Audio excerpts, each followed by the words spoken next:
North American Infrastructure Report Cards. Let's have a look at the state of North America's infrastructure. Canada Infrastructure Report Card. In Canada, the first infrastructure report card was released in 2019 as a voluntary, collaborative effort between key organizations. The federal government quickly recognized the benefits of this data and has since mandated reporting on infrastructure with data collected and published through Statistics Canada.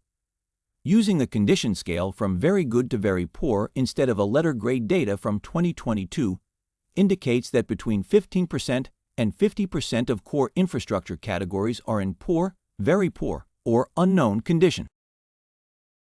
Canada Infrastructure Gap.